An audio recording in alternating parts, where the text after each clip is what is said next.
You should go home, Naomi. Interns don't stay this late unless they're trying to impress somebody. The words had been tossed over Claire Whitmore's shoulder at 6:12 p.m., light as a joke and sharp as a paper cut, and even now, nearly 5 hours later, they still clung to the air of the 27th floor like static. Most of the office had emptied by 7.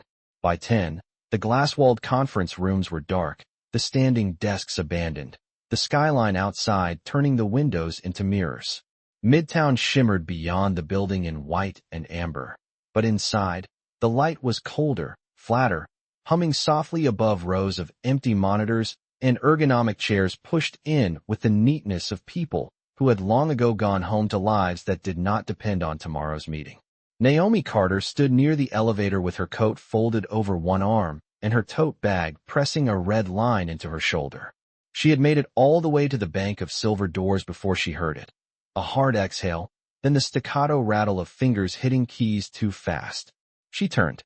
Ethan Brooks was still at his desk in the analyst bay, jacket off, tie loosened, one hand braced against his forehead as a spreadsheet glowed pale blue across his face.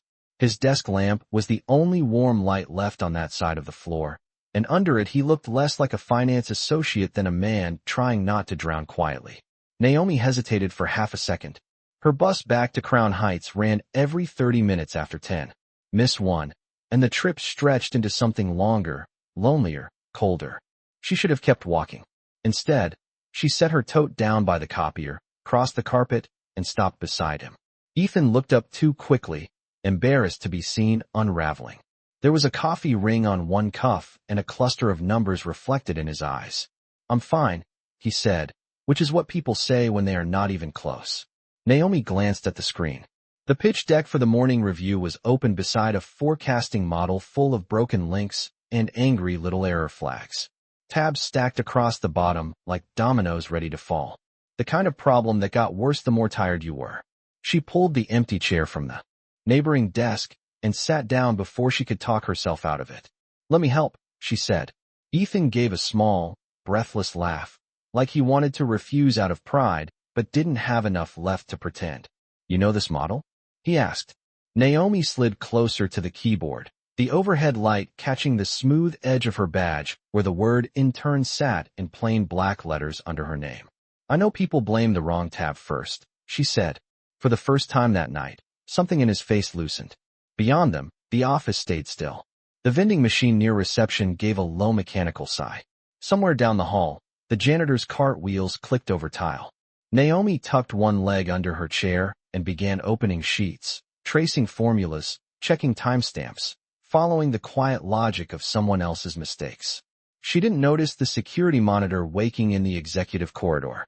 She didn't notice the elevator opening one floor over, or the tall man stepping out with his overcoat folded over one arm and a leather folder in his hand. Jonathan Reeves had only come back for a watch his father once owned. He was already halfway to the executive suite when he saw a single pool of light burning at the far end of the floor and two figures bent over the same screen like the night itself had asked them a question. So he stopped in the shadow of the glass wall and watched. Naomi worked with the kind of focus that made the room feel smaller around her. She did not lean back, did not sigh, did not waste motion. She moved from sheet to sheet with one hand on the trackpad and the other lightly touching the edge of the desk, as if she could steady the whole model through her fingertips. Ethan watched for a minute before finally sitting down beside her, slower this time, like someone trusting a bridge he had almost stopped believing would hold. The numbers were not random. That was the first thing Naomi saw. The broken links all pointed back to the same template, an older quarterly file that should have been retired weeks ago. But it had not been retired. It had been reused, copied, dressed up with a new date and new client branding, then handed down the chain until it landed on the desk of the one person least protected if it failed. Ethan swallowed and rubbed his eyes. "I checked it twice," he said quietly. "I know you did," Naomi said. Her voice stayed even, almost gentle, but there was something in it now that had sharpened. She clicked open a hidden column, then another. Formula trails lit up across the sheet in blue arrows and thin boxes. The revenue pull was drawing from the wrong quarter.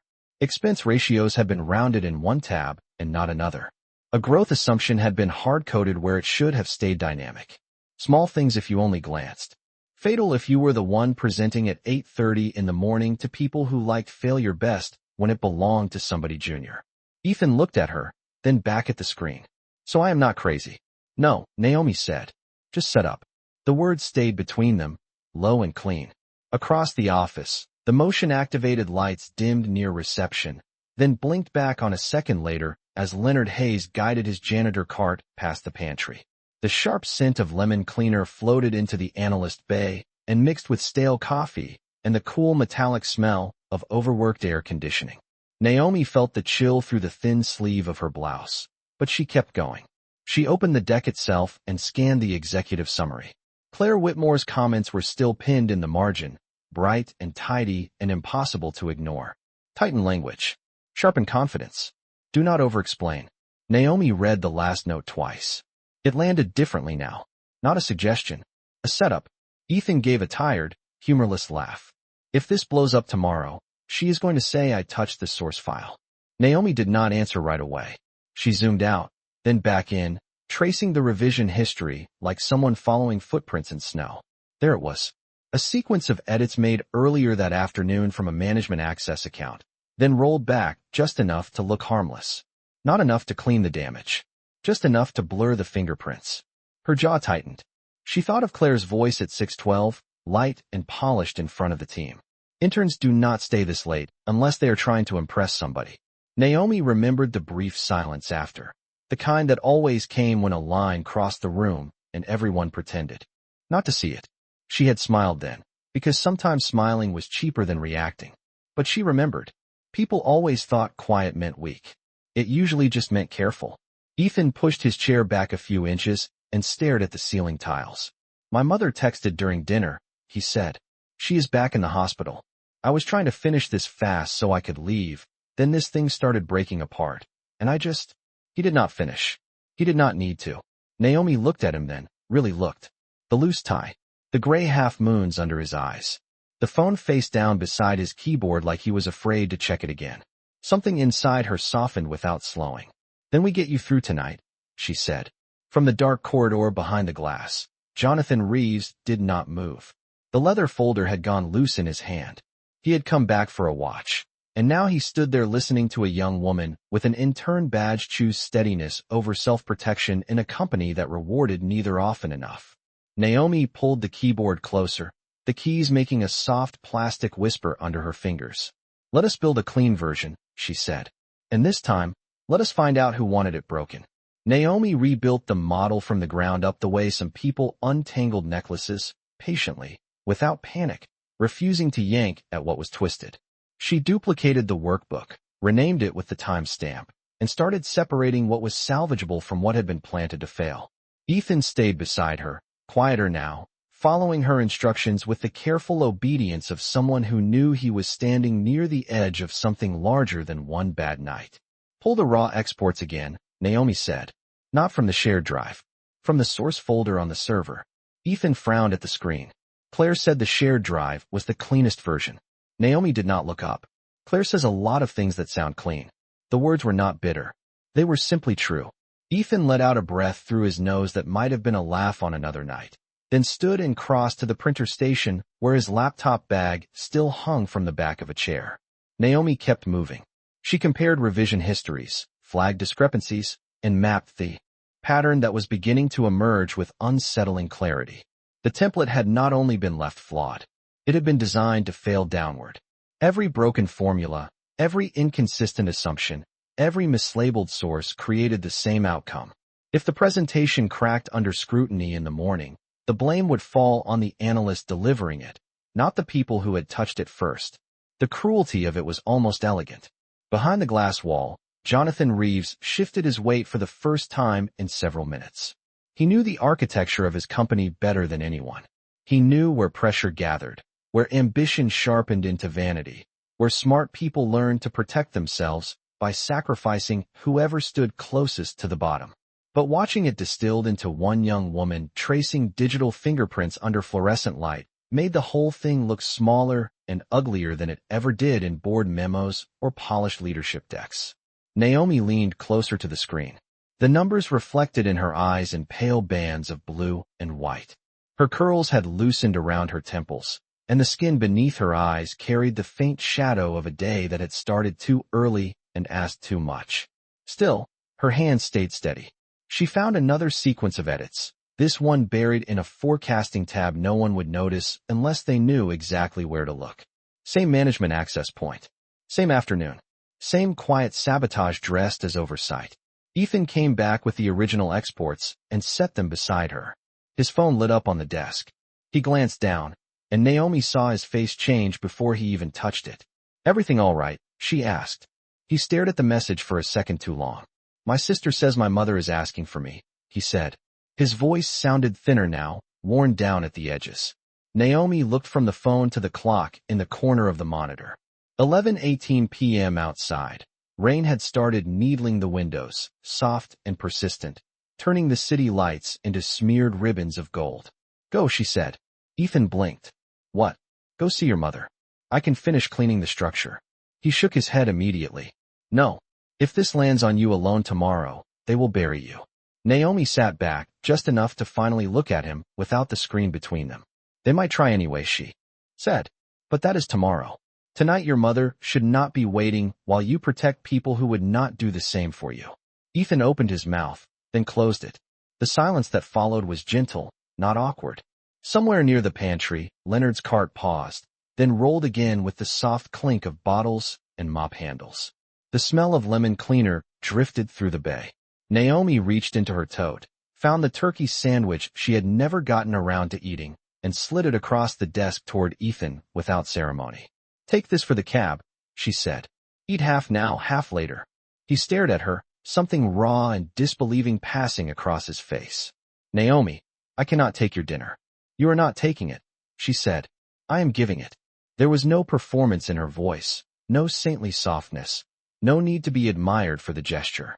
That was what stopped Jonathan cold more than anything. She was not helping because someone might see. She was helping because the need was in front of her, and that was enough. Ethan finally nodded, eyes shining in the low office light, and sat back down instead of leaving right away. He put the sandwich beside his phone like something breakable. "Then tell me what to do," he said. Naomi turned back to the screen, opened a fresh tab, and began typing a clean audit trail line by line, building not just a corrected file now, but a record no one could politely explain away in the morning. By 11:42 p.m., the office had become its own kind of weather. The air felt thinner, colder, scrubbed too clean by the vents above them, and every sound seemed to travel farther than it should have. The click of Naomi's keyboard, the low hum of the copy machine warming and resting, rain brushing the windows in soft, slanted lines. Ethan sat with one sleeve rolled to the elbow, sorting source exports and reading numbers back to her while she rebuilt the reporting logic into something honest. The clean version was taking shape now, not quickly, but solidly, cell by cell, line by line, like trust. Naomi could feel the ache beginning in the base of her neck, the one that came after long days of holding herself upright in rooms where she was expected to be grateful just to be present. She ignored it.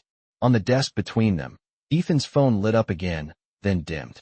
He did not touch it this time. He just kept reading values from the source file, while Naomi checked them against the corrected model. Revenue recognition matched. Regional growth assumptions fixed. Expense allocations restored to the original data pull. But the deeper she went, the stranger the pattern became. This was not just sloppy work passed down in a rush. It had intent. The broken formulas all shielded the same tier of leadership from scrutiny, while pushing volatility lower, toward the desks where titles were smallest and salaries thinnest. Naomi opened another hidden sheet and stopped. There, in a pale gray cell comment almost no one would ever notice, was an instruction left behind and never cleared. Simplify before review. Do not surface variance until after board sign-off. Ethan leaned in. "What is that?" Naomi read it once more, making sure her tired eyes had not turned suspicion into imagination. Then she sat back slowly. "It means somebody expected the truth to wait its turn." Ethan stared at the note, his face tightening in a way that had nothing to do with exhaustion now. He sank into his chair and covered his mouth for a moment. "Claire signed off on this package," he said. "She told me to trust the process." Naomi did not answer right away. She was thinking of all the little ways a process could become a shield for people who never stood near the blast radius of their own decisions. She highlighted the comment, copied the metadata into the audit file, and saved everything twice. Behind the glass corridor, Jonathan Reeves felt a pressure settle behind his ribs that had nothing to do with the late hour. He had spent years telling investors that culture was not a slogan inside his company, that integrity could scale, that leadership meant accountability. But here, under cold lights and near-empty ceilings, accountability had arrived wearing an intern badge and flat shoes, while leadership had hidden itself in margin notes and revision histories. Leonard's cart rolled back through the hallway, slower this time. He paused at the edge of the analyst bay and looked from Ethan's tired face to Naomi's steady one. "Y'all still at it," he said softly. Naomi gave him a small smile without looking away from the screen. "Almost there." Leonard nodded like he knew better than to trust that phrase in a place like this. He reached into the lower shelf of his cart and set down 2 small paper cups beside the keyboard. "Vending machine cocoa," he said. "Tastes a little like cardboard, but it is hot." Ethan let out a quiet laugh, the first real one of the night. "Thank you, Mr. Hayes." Leonard tipped his chin and moved on, the smell of lemon polish trailing behind him. Naomi wrapped both hands around the cup for 1 second, letting the heat sink into her fingers, then set it down untouched. Her eyes had returned to the screen. There was one more layer beneath the margin note, one more path in the edit history, and when she opened it, the room seemed to go even stiller. A management access log tied the final adjustment to Claire Whitmore's credentials just 23 minutes before she had made her joke about interns staying late. Naomi read the timestamp, then looked at Ethan. He looked back at her and understood before she said a word. She knew then what tomorrow was going to be. Not just a review. Not just a tense meeting with too much coffee and too many expensive watches around one table. It was going to be a test of who this company protected when the truth became inconvenient. Naomi saved the file again, her reflection faint in the dark window beyond the desk, and said in a voice so calm it almost frightened Ethan, "Then we are not just fixing a model anymore. We are preserving evidence." For a few seconds after Naomi said it, neither of them moved. The words stayed in the air with the low mechanical hum of the building, simple and clean and impossible to misunderstand.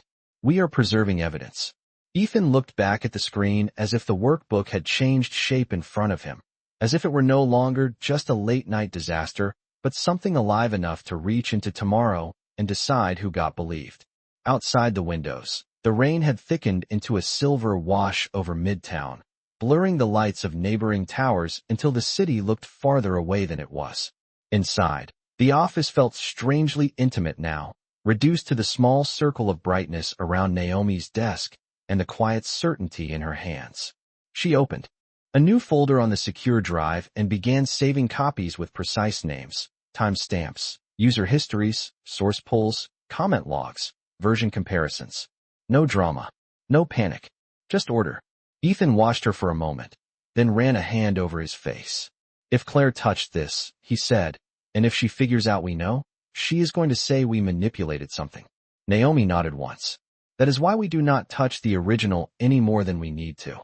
That is why we document every correction." Her voice was steady, but inside, something older had already risen to the surface. She knew this kind of moment. Not the numbers, not the floor, not the people exactly, but the shape of it. The subtle shift when a room decided in advance whose mistake would sound more believable.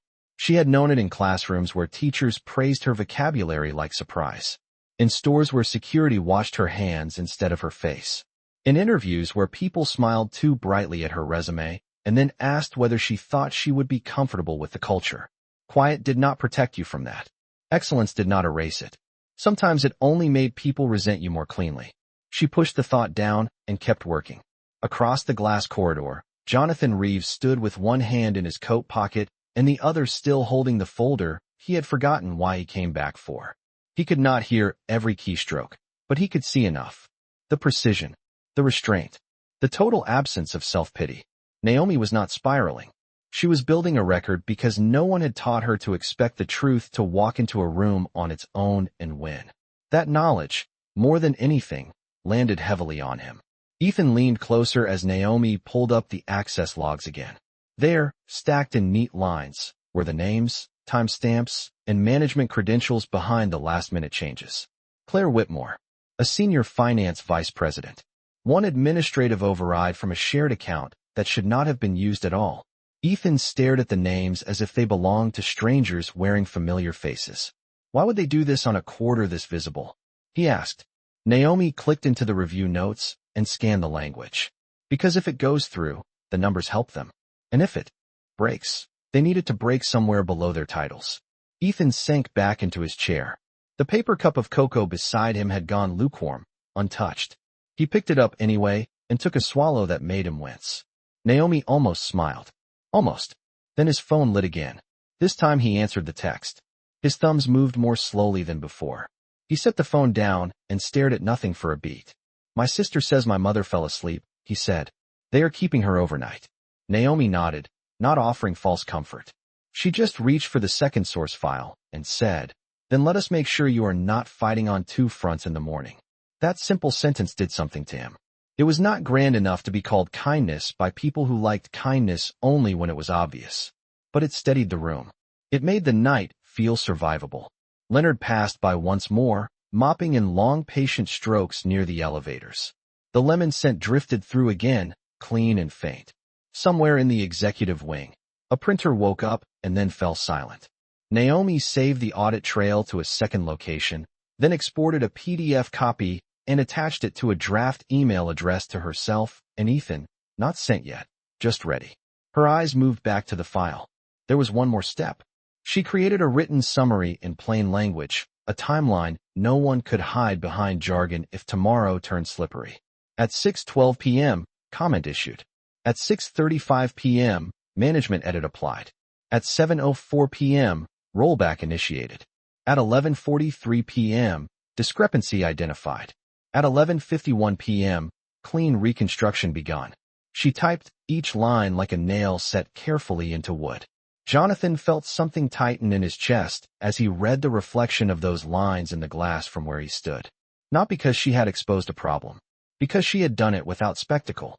Because she had offered help first, truth second, and still managed both with more discipline than half the people in offices with larger windows and thicker carpets. Naomi finally leaned back, flexing stiffness from her fingers. Midnight was 8 minutes away. The floor was silent except for rain, ventilation, and the distant hum of a city that never really slept, only changed shifts. Ethan looked at the files, then at Naomi. You could have gone home hours ago, he said. Naomi closed one folder and opened another. Her reflection hovered dimly in the dark window behind the monitor, calm and unsentimental. Yes, she said, but then they would have buried this by breakfast. Midnight came and went without ceremony. No one announced it. No phone chimed. The city outside kept shining through rain-slick glass as if nothing important had happened at all, but inside the analyst bay, the night had shifted into something Naomi could feel in her bones. The easy part, if there had been one, was over. They had found the damage, traced the edits, preserved the evidence. Now came the harder work of building something clean enough to survive daylight. Naomi rolled her shoulders once and opened the source files again. Her cocoa had gone cold. Ethan had finally eaten half the sandwich in quiet, distracted bites, and the other half sat wrapped in a napkin beside his phone like a promise he had not decided whether he deserved. The corrected model was stable now, but the executive summary still reflected the manipulated assumptions. Naomi highlighted the narrative section and read every line slowly. Growth language had been polished past honesty. Risk had been shaved into softer phrases. Exposure had been tucked into footnotes where tired people with power could pretend not to see it. She knew that style. It was the language of rooms that wanted clean stories more than clean truth. Ethan watched her expression change. How bad is it? He asked. Naomi did not look away from the screen. Bad enough that if this goes in as written, nobody asks the right question until after the signatures are already dry. Ethan leaned back and stared at the dropped ceiling for a second. I keep thinking maybe there is some explanation that is less ugly. Naomi saved another version, then exhaled through her nose. There usually is, she said. It is just never the one people hide this carefully. That landed between them without bitterness, which somehow made it heavier. In the dark corridor beyond the glass, Jonathan Reeves remained still. His watch was still somewhere in the executive suite. He no longer cared. He was watching the kind of leadership seminar no one could invoice for. No deck, no keynote. Just a young black woman in a chilled office after midnight refusing to let the truth be softened because soft things were easier for powerful people to swallow. Naomi opened a blank document and began rewriting the summary slide in plain, unadorned language. Current quarter performance remains directionally positive, but prior draft understated variance and overstated forecast confidence due to source inconsistencies requiring immediate correction. Ethan looked at the line, then at her. Claire is going to hate that wording. Naomi kept typing. That is how I know it is close to honest. He laughed under his breath, tired and surprised by it. The sound warmed the room more than the broken radiator vent ever could. Leonard passed the bay again with his mop bucket, slower now, like the building itself was getting sleepy. He glanced at the monitor, then at Naomi's face. Y'all almost done, Miss Carter? Naomi gave a small shrug. Closer than we were. Leonard nodded as if that answer mattered beyond the moment. Good. Because the morning crowd is louder than the truth in places like this. Then he moved on, the wheels of his cart whispering against the tile. Naomi watched him disappear around the corner and let the sentence settle. The morning crowd is louder than the truth. Yes, she knew that too. She had known it in ways no spreadsheet could measure. The polished smile that cut you off in meetings. The surprise on faces when you were more prepared than expected. The subtle invitation to be agreeable when being right made other people uncomfortable. She had learned early that calm was not surrender. Sometimes calm was how you carried something fragile through a room full of people who would drop it on purpose. Ethan broke the silence first. Why did you stay? Naomi rested her fingers on the keyboard, but did not type. Rain slid down the window in silver threads behind the dark reflection of her face. Because you were drowning quietly, she said. And this company has too many people who only notice noise. Ethan looked down at his hands. Jonathan closed his eyes for one brief second in the hallway, not from exhaustion, but from the clean force of hearing his own company named so simply by someone it had nearly trained itself not to see. When Naomi opened her eyes again, she was already moving. She attached the revised summary to the clean file, copied the evidence archive to one final secure location, and drafted a new subject line for the morning packet. Not polished, not clever, just impossible to mistake. Revised materials for review with source correction and audit support attached. Then she looked at the clock in the corner of the screen. 12:19 a.m. The room had gone so quiet she could hear rain tapping faintly against the glass and Ethan breathing beside her. She saved the file one last time and said, tomorrow they are going to decide what matters more to them, the truth or the hierarchy. And for the first time all night, Ethan believed she was not talking only about the report. At 12:31 a.m., the floor had the strange, suspended stillness of a church after everyone had left. The lights over the analyst bay stayed on because Naomi and Ethan were still there, but beyond that small island of brightness, the rest of the office had gone soft and distant, chairs tucked in, glass doors dark, conference room tables gleaming faintly under reflected city light. Rain slid down the windows in long silver threads, and every few seconds the building gave a low settling hum from somewhere deep in its steel frame.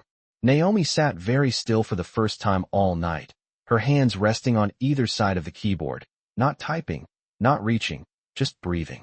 The corrected file was complete. The evidence archive had been copied, labeled, cross-checked, and backed up. The draft email sat unsent, waiting for morning. There was nothing left to build right now, only the quiet space after hard work when the body finally notices itself again. Ethan leaned back in his chair and pressed both palms into his eyes. He looked younger when he did that, less like an analyst and more like someone who had not had enough sleep in weeks. Naomi could hear the faint crackle of the vending machine down the hall and the soft sweep of Leonard's mop near reception. The smell of lemon cleaner and old coffee still hung in the air, but lighter now, like the room had started exhaling. Ethan dropped his hands and looked at the screen, then at Naomi. I do not know how you stayed this calm, he said. Naomi gave the smallest shake of her head. I was not calm. I was careful. He studied that for a moment. The distinction mattered. Careful was not passive. Careful meant seeing the edges of a room clearly enough not to cut yourself on them. It meant understanding consequences before they arrived. It meant knowing that some people could be messy and still be forgiven, while others had to be precise just to be left standing. Naomi turned toward the window and flexed her fingers one at a time. In the dark glass, she could see her own reflection layered over the city, her face faint and tired, the strap mark from her tote still pressed into her shoulder, a loose curl resting against her cheek. She thought of the long ride home waiting for her, the transfer at Atlantic Avenue, the smell of wet concrete on the platform, the way her apartment would feel too quiet when she finally stepped inside. She thought of all the times she had stayed late in places that would never remember it by morning. And still, she had stayed. Not because she believed work was holy. Not because she thought sacrifice always got rewarded. But because sometimes the only decent thing in a room was what one person chose to do when no one important was supposed to be looking. Ethan followed her gaze to the glass. My mother used to say tired people tell the truth faster, he said softly. Naomi looked back at him. Was she right? He smiled without humor. Usually. He picked up the other half of the sandwich and stared at the napkin around it. Then he said, Claire never liked you. Naomi did not flinch. She had known it long before tonight. It had lived in the clipped tone, the public corrections, the polished little jokes meant to keep her in the shape other people found convenient. Still, hearing it spoken out loud made the room grow quieter. No, Naomi said. She likes the version of me that stays grateful and invisible. Ethan looked down.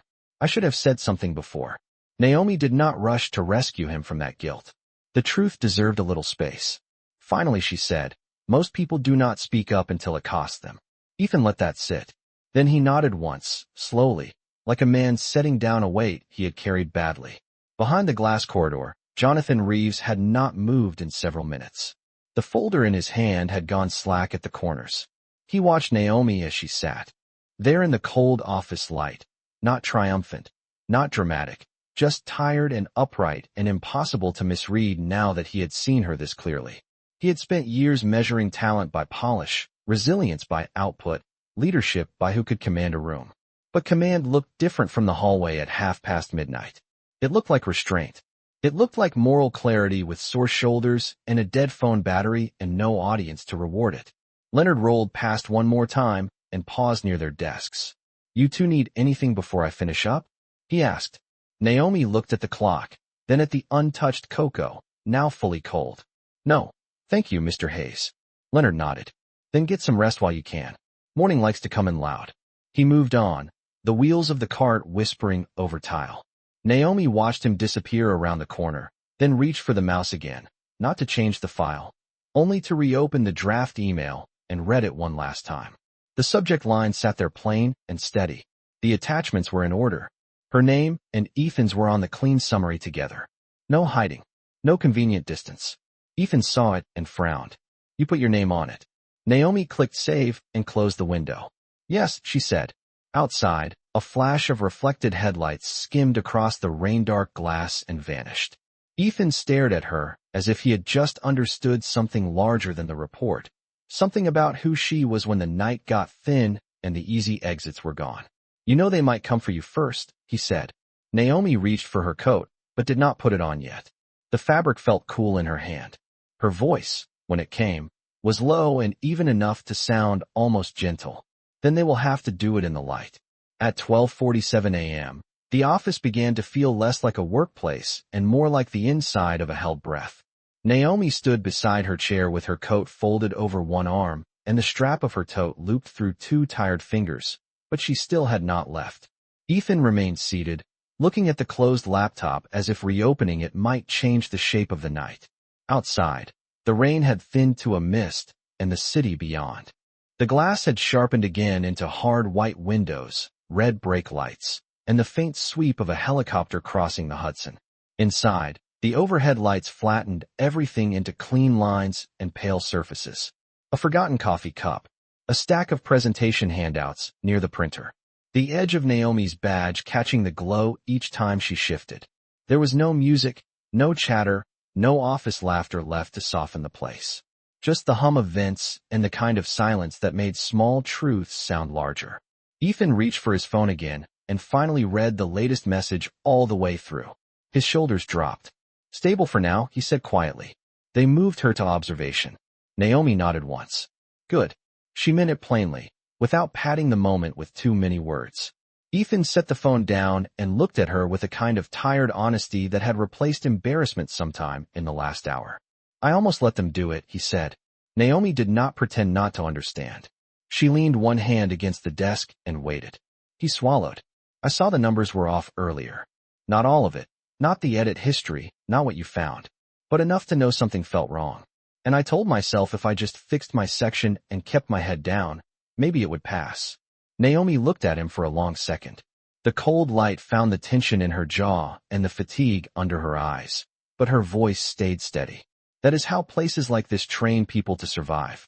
He gave a weak nod, ashamed because the sentence was too accurate to hide from. Naomi picked up the now empty cocoa cup and rolled it once between her hands before setting it back down. The paper was soft from heat and time. Survival is expensive when it keeps asking for pieces of your character, she said. Ethan let out a breath that sounded almost like defeat. I did not think anyone would help me. Naomi glanced toward the rain-dark glass, where her reflection hovered faintly over the skyline. Then she looked back at him. I did not help you because you were innocent, she said. I helped you because you were still in time to do the right thing. The sentence settled into the room and changed it. Ethan lowered his eyes, not out of humiliation now, but because he felt the mercy in it. Naomi had given him something harder than rescue. She had given him responsibility without contempt. Behind the glass corridor, Jonathan Reeves felt that line strike deeper than any accusation could have. He had heard enough apologies in conference rooms to know the difference between shame that wanted comfort and shame that was finally ready to become conscience. Naomi had seen the difference too. That, more than her intelligence, unsettled him. It meant her clarity was not technical. It was moral. Leonard's cart squeaked once near the elevators and then stopped. A minute later he returned with a folded paper towel and a small travel packet of crackers from the vending machine. He placed them on Ethan's desk without ceremony. You need salt when you are this tired, he said. Ethan looked up, startled. Thank you, sir. Leonard gave a small shrug. Night shift teaches things daytime forgets. Then he looked at Naomi, the corners of his eyes softening. You getting home all right, Miss Carter? Naomi adjusted her grip on the tote strap. I will catch the 105 bus if I leave in 10 minutes. Leonard nodded. Good. Do not miss it for people who would replace you by lunch. Naomi almost smiled. That one landed a little too close to true. When Leonard moved away again, Ethan watched him go and then looked back at Naomi. Why are you not angry? He asked. Naomi rested her coat on the back of the chair and considered the question with unusual seriousness, as if it deserved honesty, not polish. I am angry, she said. I was angry when Claire joked about Intern staying late like my time was worth less. I was angry when I saw your file had been set up to fail. I was angry when I realized how easy it would have been for everybody to believe the wrong story in the morning. Ethan held her gaze. Then why do you still sound so calm? Naomi looked at the office around them, the glass, the screens gone dark, the wide expensive quiet of a place built to look controlled even when it was not. Because anger is useful, she said, but only if it answers to something better. Ethan looked down at the evidence folder icon still visible on the desktop and understood. She was not trying to win a moment. She was trying to protect the truth from being outdressed. Jonathan remained motionless in the hall, feeling the full weight of that in a way he could not yet name. Naomi checked the time on her phone. 12:52 a.m. She picked up her coat for real this time and slid one arm into it. The fabric brushed softly against her wrist. Ethan stood too, slower, like his body had finally remembered how tired it was. He looked at the desk, at the saved files, at her name beside his on the morning packet. If they turn on you tomorrow, he said, I will not stay quiet. Naomi pulled the coat closed but did not button it. Her face softened then, just slightly, enough to let some warmth back into the room. Good, she said, because quiet is how they were counting on getting away with it. Naomi and Ethan walked together to the elevator bank, their footsteps softened by the carpet runner and the late hour. The analyst bay behind them glowed with that drained fluorescent light that made everyone look more honest than they meant to. And ahead of them the hallway stretched quiet and polished, all glass walls and framed awards, and the expensive stillness of a company that slept only in appearances. Naomi pressed the down button once. The silver ring around it lit up amber. For a moment neither of them said anything. The night had thinned them both down to what mattered. No office masks left. No easy confidence. Just fatigue, damp air carried in faintly from the lobby below, and the knowledge that morning was coming whether they were ready for it or not. Ethan shifted his weight and looked at her. I meant what I said, he said. About tomorrow. Naomi kept her eyes on the elevator numbers over the door. I know. The answer was simple, but not distant. She believed him now more than she would have at 6 o'clock, not because he sounded stronger, but because he sounded less interested in how he came across. That was usually how truth entered a voice. Somewhere deeper in the building, machinery thudded once, then settled. Leonard's mop bucket clinked faintly from the far corridor. The whole tower felt like it was listening to itself breathe. Ethan rubbed the back of his neck. I keep replaying the way Claire talked to you this evening, he said. Like you were furniture that happened to answer back. Naomi looked at him then. His face held no performance now. Only the discomfort of someone finally seeing a thing he had benefited from by ignoring. She let that silence do its work before she answered. Most people only notice disrespect when it arrives in a tone they would not survive themselves, she said. Ethan winced, but he did not argue. The elevator was still taking its time. Naomi could see her reflection in the brushed metal doors, a dark outline. Coat collar open, tote strap cutting across her shoulder, curls loosened by the long night. She thought of how many versions of herself had been required in places like this. The agreeable one. The brilliant but non-threatening one. The calm one. The one who smiled fast enough to make other people comfortable after they crossed a line. She had carried them all at one point or another. Tonight, she felt too tired to carry anything but the truth. Ethan glanced toward the executive corridor, then lowered his voice even though no one was there. Do you think they already know? Naomi considered that. Maybe. But people like that do not worry the same way we do. They assume the room will hold for them. Ethan nodded slowly. The room. He understood what she meant. Not just the meeting room tomorrow, but the larger room of permission and reputation and who got described as promising versus difficult, polished versus emotional, leadership material versus not the right fit. It was never just about evidence. It was about who the evidence was allowed to belong to. Naomi leaned briefly against the wall beside the elevator, the cool stone grounding her through the ache in her back. Rainwater shimmered faintly on the lobby marble 4 stories below, visible through the atrium cutout. She was calculating the bus schedule in her head when she heard it. Not footsteps exactly. More like the soft halt of someone who had been moving and then decided not to. She turned slightly. Jonathan Reeves stood at the far end of the corridor, no longer hidden by glass or shadow, just still. His coat was folded over one arm, a leather folder in the other hand, and his expression was unreadable in the washed corporate light. Ethan straightened at once, instinct and hierarchy snapping through his tired body before thought could catch up. Naomi did not move. She felt the moment land before she could name it. Not because the chief executive officer was there. Because the night had finally stepped out of hiding. Jonathan looked at both of them, then at the elevator doors, then back at Naomi. There was no surprise on his face, which told her more than any speech would have. He had not just arrived. He had been there. Watching. Listening. Understanding more than they had known. The realization passed through Ethan first. Naomi saw it in the way his shoulders tightened and his mouth opened slightly before closing again. Jonathan took 2 measured steps closer, enough to bridge distance without turning it theatrical. His voice, when it came, was quiet, almost tired, but clear enough to cut clean through the hallway. Miss Carter, he said, Mr. Brooks. Naomi held his gaze. The amber elevator light reflected off the metal doors beside her and painted a narrow band of gold against her sleeve. Jonathan's eyes shifted once to the toad on her shoulder, the hour in the hallway, the fatigue on both their faces, and then back to the calm in hers. He seemed less interested in power at that moment than in accuracy. I believe, he said, looking directly at Naomi now, that you just saved this company from making a very expensive lie look official. For one suspended second, nobody in the hallway moved. The elevator lights stayed amber above the doors, the vents whispered overhead, and somewhere far below them a siren blurred through the wet Manhattan streets, and faded again. Ethan looked as if the last of the night had just been pulled tight across his face. Naomi stood with one hand on the strap of her tote, and the other still resting against the sleeve of her coat, her expression unreadable except for the small, deliberate stillness she always seemed to choose when a room shifted beneath her. Jonathan Reeves stopped a few feet away, close enough now that the details became human. Rain darkened the shoulders of his overcoat. The leather folder in his hand had softened at one corner from being held too long. There was tiredness in his face, but not the loose, careless tiredness of someone coming from dinner or a late event. This was the tiredness of a man who had watched something he could not easily file away. Ethan recovered first, or tried to. "Sir," he said, posture straightening on instinct.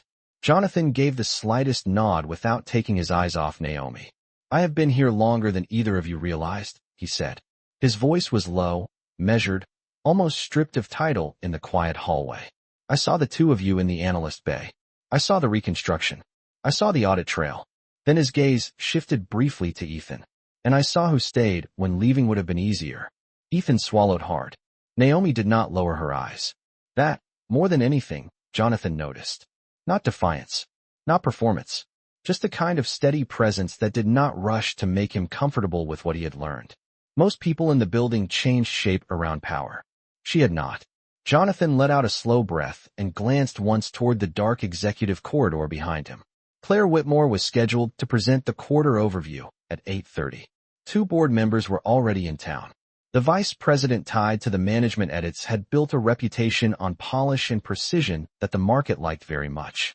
By every ordinary rule of corporate self-protection, tonight should have been buried under careful language by sunrise.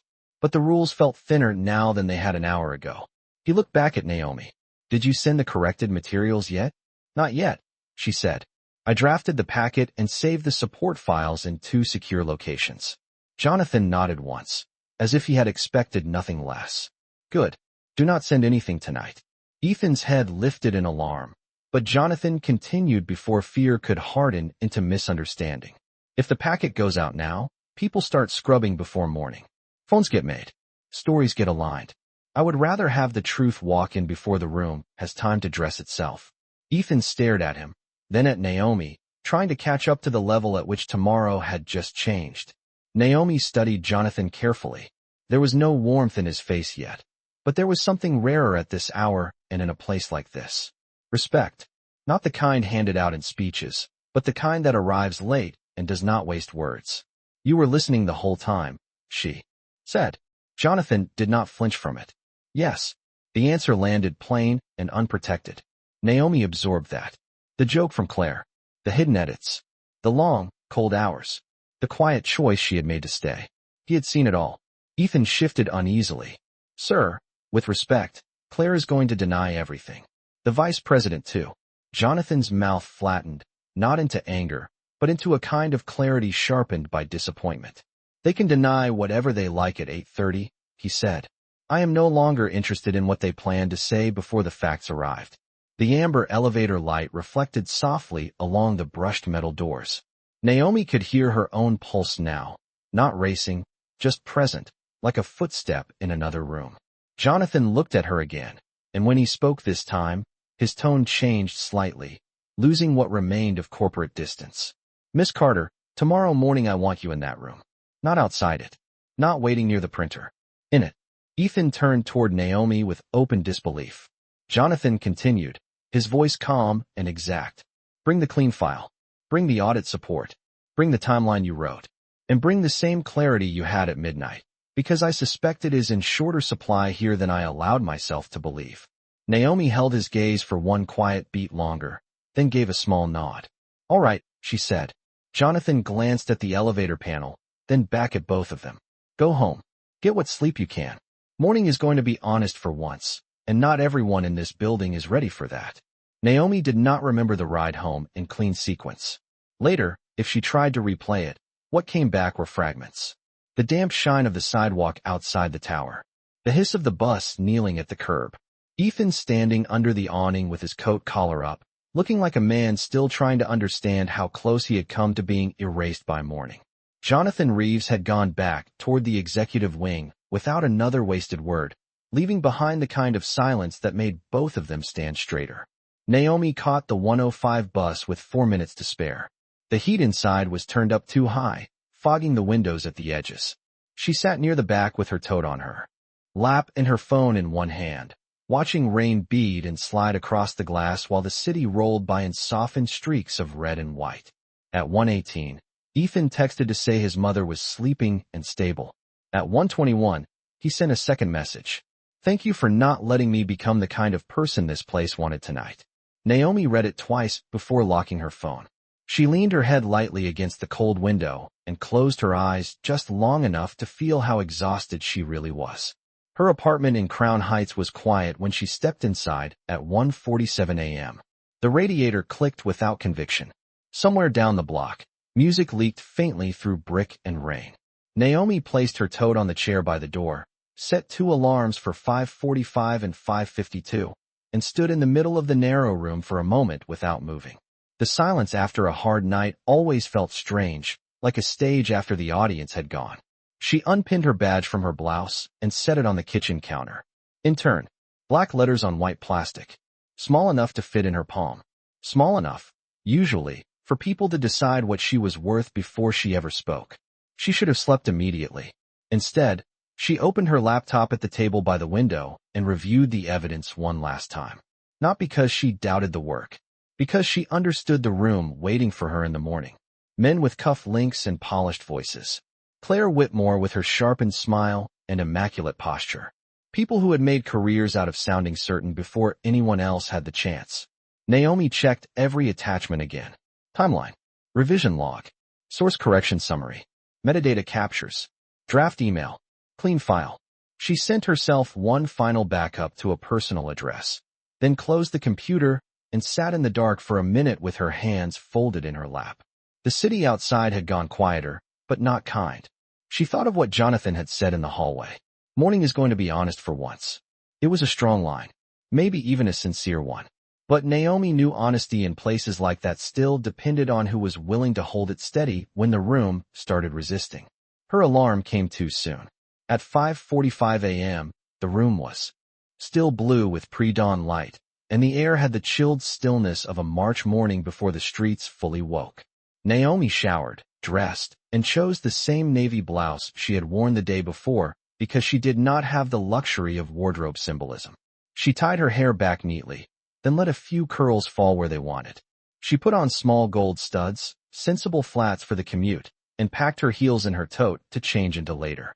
By 6:28, she was back on the train headed into Manhattan, one hand wrapped around a paper cup of coffee, the other resting on the folder she had printed at a 24-hour copy place near Atlantic Avenue. Around her, riders stared at phones, dozed against windows, or held the silence of people already giving themselves away to the day. Naomi watched the tunnel lights flicker past and rehearsed nothing. She had learned long ago that truth sounded strongest when it was not over-rehearsed into politeness. At 7:12, she stepped into the lobby of Reeves Mercer Capital. The marble floor shone. The security desk gleamed. Morning staff moved quickly with badges clipped to belts and coffees balanced in manicured hands.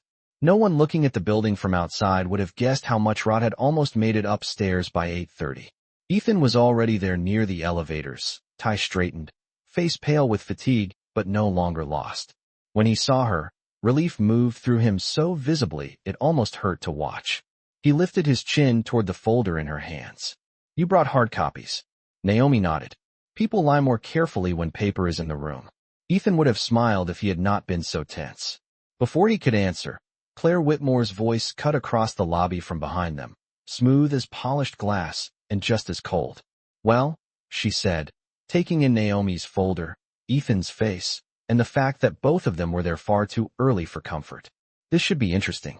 Claire Whitmore wore cream that morning, the kind of expensive shade that never seemed to meet weather on the way in. Her heels clicked once across the marble, then stopped just close enough to force the lobby into a smaller shape. She looked from Ethan to Naomi to the folder in Naomi's hands, and the smile she offered had all the warmth of a conference room thermostat. Ethan straightened instinctively, but Naomi did not. She only shifted the folder slightly against her palm and met Claire's gaze with the same quiet steadiness she had carried through midnight. Claire's eyes lingered on the printed tabs, then moved to Naomi's badge as if the word intern ought to explain everything for her. "I was under the impression," Claire said, "that today's review materials had already been finalized."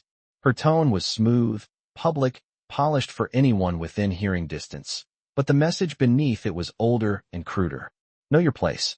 Naomi could feel Ethan tense beside her. She answered before he could.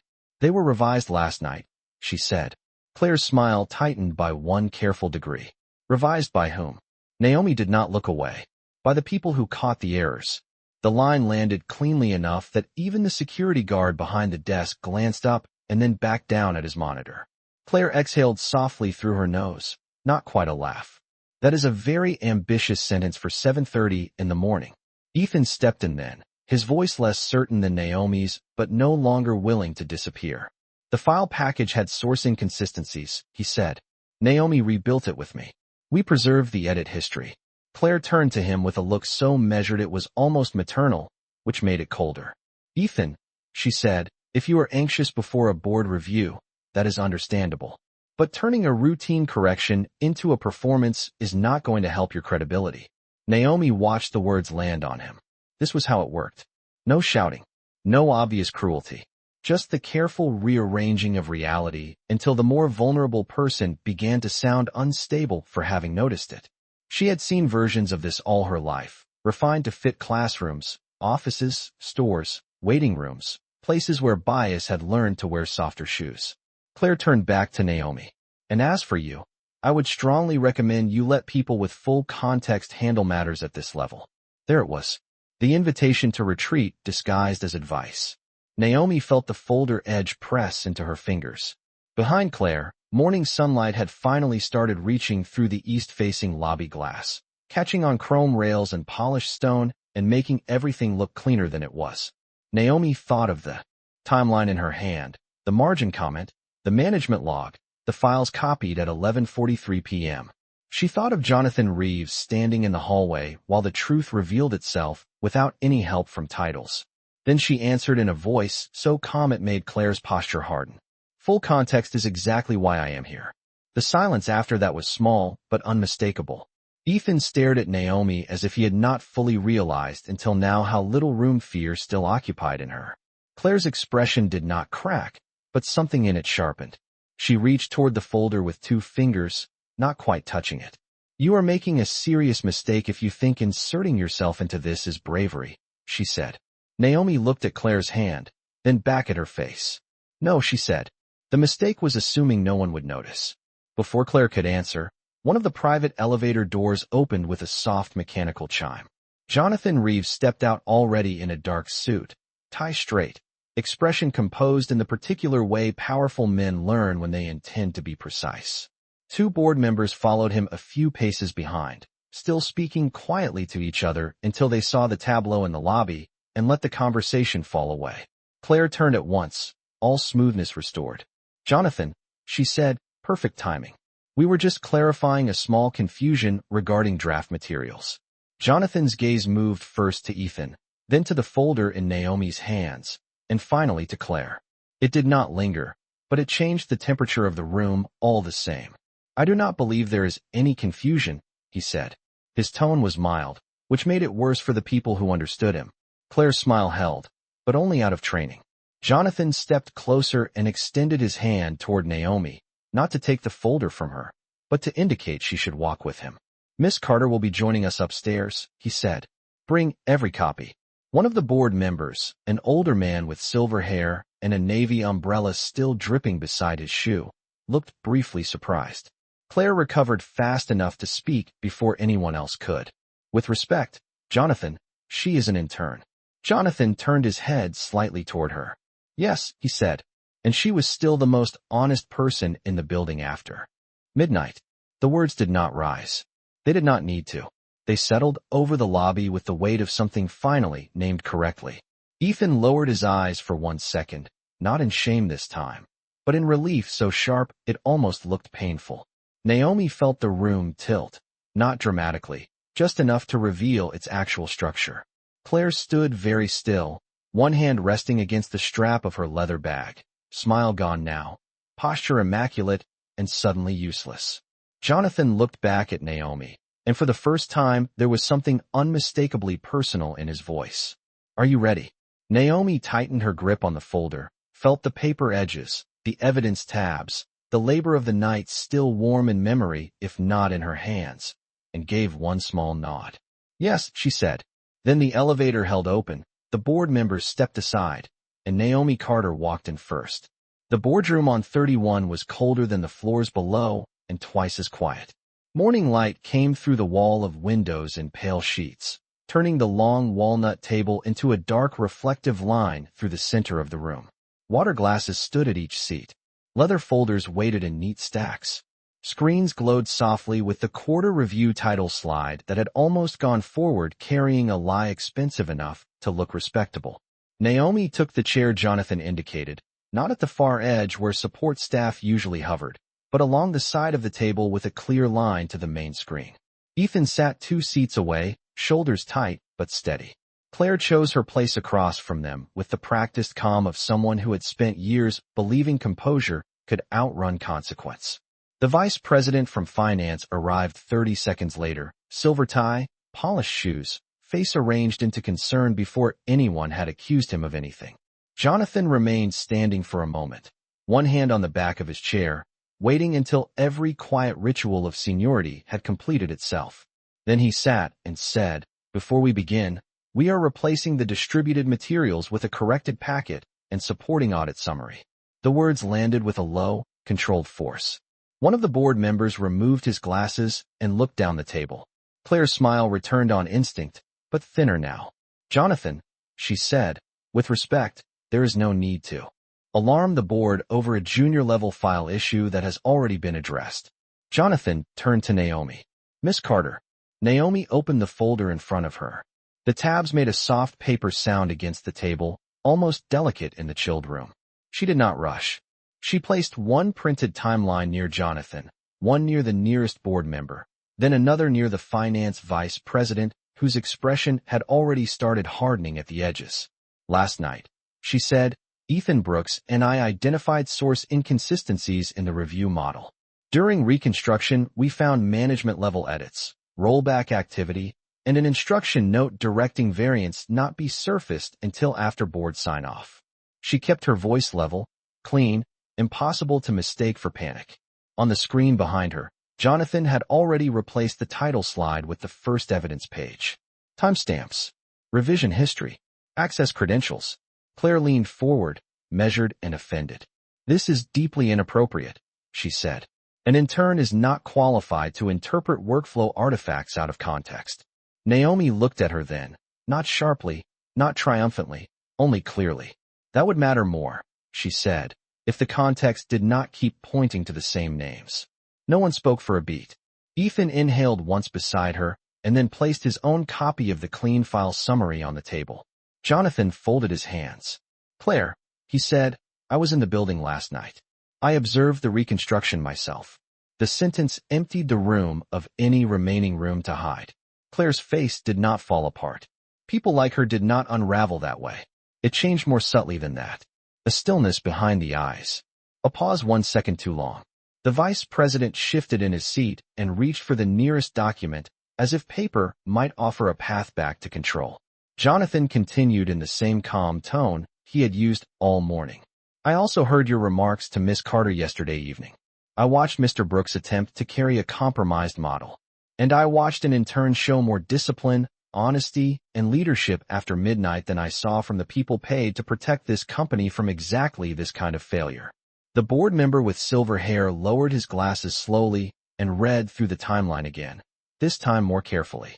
Another asked for the metadata page. The room, Naomi realized, had changed sides. Not because power had become kind, because truth had finally been given enough structure to survive contact with status. Claire drew one breath and tried once more. "If there were judgment errors, then I take responsibility for the process, but this framing is unfair and inflammatory." Jonathan looked at her without heat. "No," he said. "It is documented." That was the moment it ended. Not with shouting, not with spectacle, just with the clean exhaustion of a false story losing oxygen. The vice president was placed on immediate leave pending review. Claire was removed from the quarter presentation before the meeting ended and instructed to surrender access pending investigation. Ethan remained in the room, pale and quiet, but no longer invisible. Naomi spoke only when asked, And each time she answered with the same restraint she had carried through the night, never enlarging herself, never shrinking either. When the board finally adjourned, chairs eased back, papers were gathered, and the expensive morning resumed its usual sounds. Jonathan asked Naomi to stay. The room emptied around them until only light, glass, and the faint scent of coffee remained.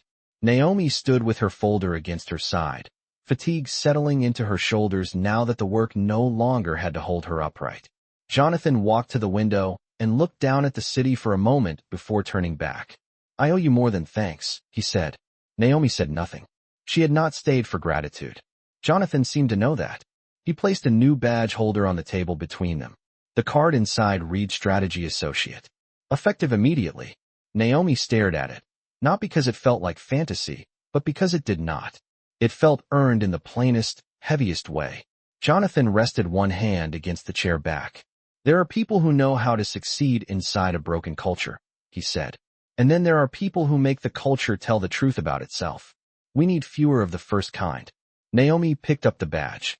The plastic was cool in her hand. Outside, the rain had cleared. Sunlight lay bright across the neighboring towers, across the river, across the glass that had reflected her as a shadow only hours before. When she finally left the office, she carried her heels in one hand and the new badge in the other. Down in the lobby, the marble still shone, the security desk still gleamed, and people still moved with the hurried confidence of a company pretending to be ordinary again. But as Naomi crossed the glass doors into the clear March light, something had gone quiet inside her at last. Not because the world had changed all at once. Not because power had suddenly become pure. Just because, for one honest morning, decency had not been asked to stand outside and wait.